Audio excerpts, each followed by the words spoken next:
ಜಿ5 ಇರುವಾಗ ನೀವು ನಿಮ್ಮ ನೆಚ್ಚಿನ ಶೋಗಳನ್ನ ಎಂದಿಗೂ ಮಿಸ್ ಮಾಡಿಕೊಳ್ಳುವುದಿಲ್ಲ. ಅದು ಸಂಪೂರ್ಣ ಉಚಿತವಾಗಿ. ಓ ಅಮ್ಮ, ನೀವು ಇಲ್ಲೇ ಇದ್ದೀರಾ? ಒಳ್ಳೇದೇ ಆಯಿತು. ನಾನು ರಿಪೋರ್ಟ್ ಬಗ್ಗೆ ವಿಚಾರಿಸೋಣ ಅಂತ ಬಂದೆ.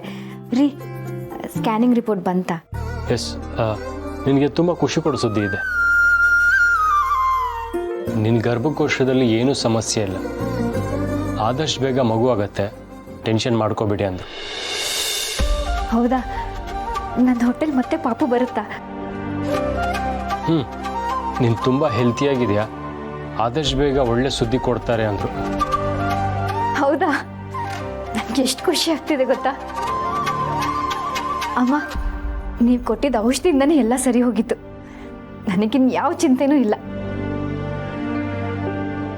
ರೀ, ರಿಪೋರ್ಟ್ ಎಲ್ಲಿ? ಪುಣ್ಯ, ಅದು ಡಾಕ್ಟ್ರ್ ಹೇಳಿದ ಕೇಳಿ ಖುಷಿಯಲ್ಲಿ ರಿಪೋರ್ಟ್ ಅಲ್ಲೇ ಮರ್ತು ಬಂದ್ಬಿಟ್ಟೆ. ನೀವು ಒಳ್ಳೆ. ನನಗಂತೂ ಇವತ್ತು ತುಂಬ ನೆಮ್ಮದಿ ಅನಿಸ್ತಿದೆ.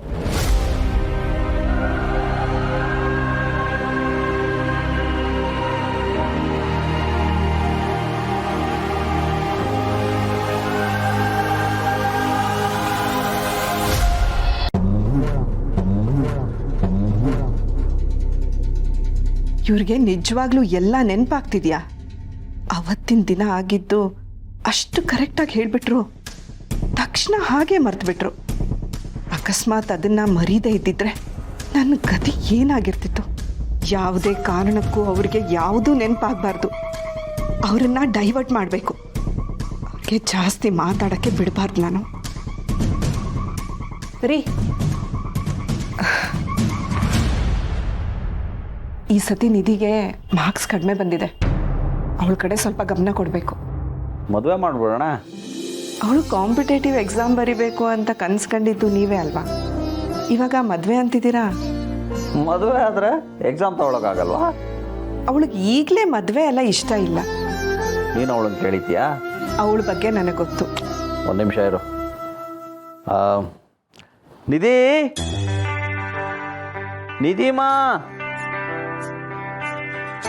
ಏನ್ ಡ್ಯಾಡ್? ನಿನಗೆ ಮದುವೆ ಮಾಡಬೇಕು ಅಂತಿದ್ದೀವಿ, ಏನಂತೀಯ? ವಾಟ್? ನನಗ? ಡ್ಯಾಡ್, ಇನ್ನೂ ನಮ್ಮ ಲೆಕ್ಚರರ್ಸ್ಗೆ ಮದುವೆ ಆಗಿಲ್ಲ. ಮದುವೆ ಅಂದ್ಕೊಂಡು ಕೂಡಲೇ ಆಗ್ಬಿಡುತ್ತಾ? ಈಗಲಿಂದ ಯೋಚಿಸೋಕೆ ಶುರು ಮಾಡಿದ್ರೆ 2-3 ವರ್ಷ ಆಗುತ್ತೆ. ಹಾಗಾದ್ರೆ ನಿಮ್ಮ ಇಷ್ಟ ಡ್ಯಾಡ್.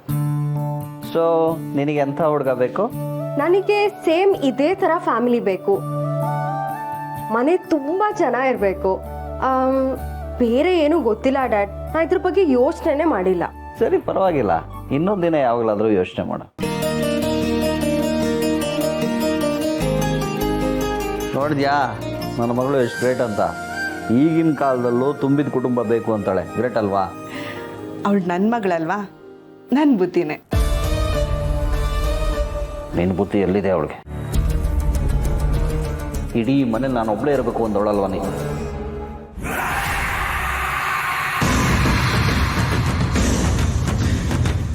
ಅಣ್ಣ ಅದಕ್ಕೆನ ಕೊಂದುಬಿಟ್ರೆ ಇಡೀ ಮನೆಗೆ ನಾನು, ನನ್ನ ಗಂಡ, ನನ್ನ ಮಗು ಅಷ್ಟೇ ಸಾಕು ಅಂದವಳಲ್ವ ನೀನು?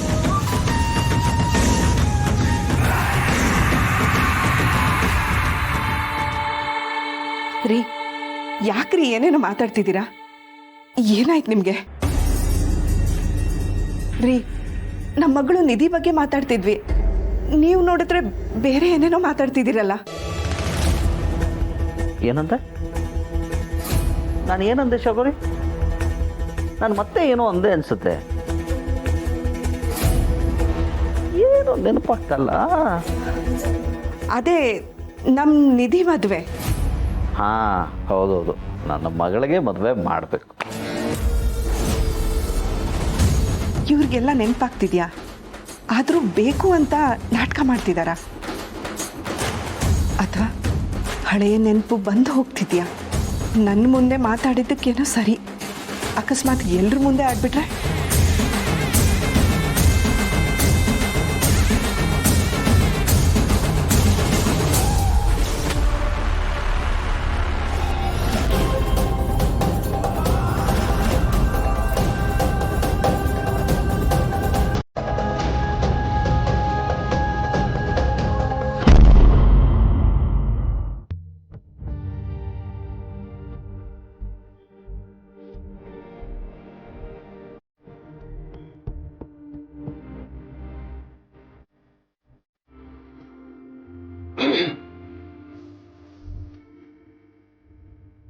ಹೇಳಪ್ಪ ಅವಿ.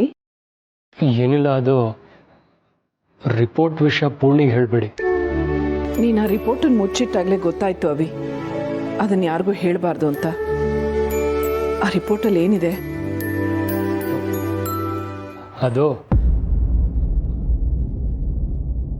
ಪೂರ್ಣಿಗೆ ಇನ್ಯಾವತ್ತೂ ಮಕ್ಕಳಾಗೋದಕ್ಕೆ ಸಾಧ್ಯ ಇಲ್ಲ ಅಂತ ಹೇಳಿದ್ರು ಡಾಕ್ಟರ್.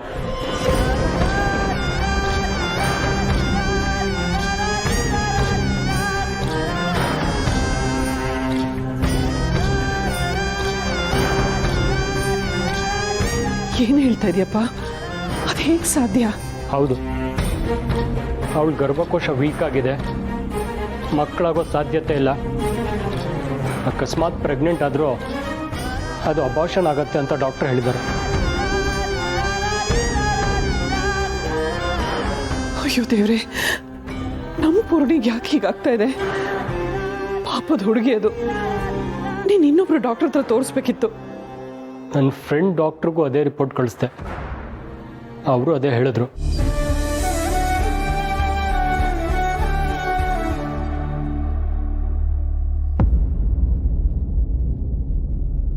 ಏನು ಅಮ್ಮ ಮಗ ಮಾತಾಡ್ತಿದ್ದೀರಾ? ಏನು ವಿಷಯ? ನಿನ್ನ ವಿಷಯನೇ ಪೂರ್ಣಿ. ಪೂರ್ಣಿಗೆ ಪಾಪ ಹುಟ್ಟಿದ್ರೆ ಬಾಣಂತನನ ನೀವೇ ಮಾಡಬೇಕು ಅಂತ ನಿಮ್ಮ ಯಜಮಾನ್ರು ಹೇಳ್ತಿದ್ರು. ಹೌದು, ನನ್ನ ಬಾಣಂತನನ ಅಮ್ಮನೇ ಮಾಡಬೇಕು. ಅಮ್ಮನಿಗೆ ನನ್ನ ಮಗಳಲ್ವಾ. ನನ್ನ ಅಪ್ಪ ಅಮ್ಮ ಅಂತೂ ನನ್ನನ್ನು ಬಿಸಾಡಿ ಹೋದ್ರು. ಆದರೆ ದೇವ್ರ ಕರುಣೆ ಅನ್ನೋದಿರುತ್ತಲ್ವ, ಅದಕ್ಕೆ ನನ್ನ ಹೊಟ್ಟೆಲಿ ಒಂದು ಮಗುನ ಕೊಟ್ಟು ನನ್ನನ್ನು ಜೋಪಾನ ಮಾಡೋದಕ್ಕೆ ಈ ಅಮ್ಮನ ಕೊಟ್ಟರು.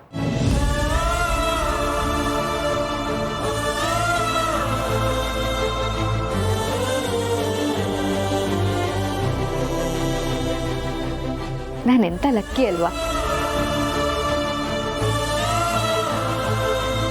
ಹೌದಮ್ಮ, ನೀನು ತುಂಬ ಅದೃಷ್ಟವಂತೆ.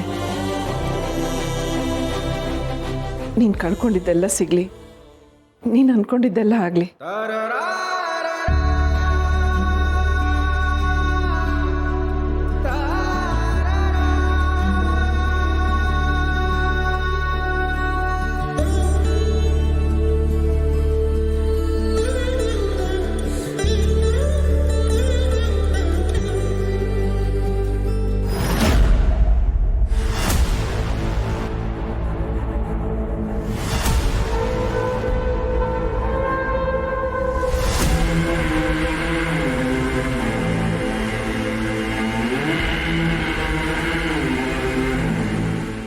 ZEE5 ಆಪ್ ಡೌನ್ಲೋಡ್ ಮಾಡಿ ಎಲ್ಲಾ ಸಂಚಿಕೆಗಳನ್ನು ಸಂಪೂರ್ಣ ಉಚಿತವಾಗಿ ನೋಡಿ.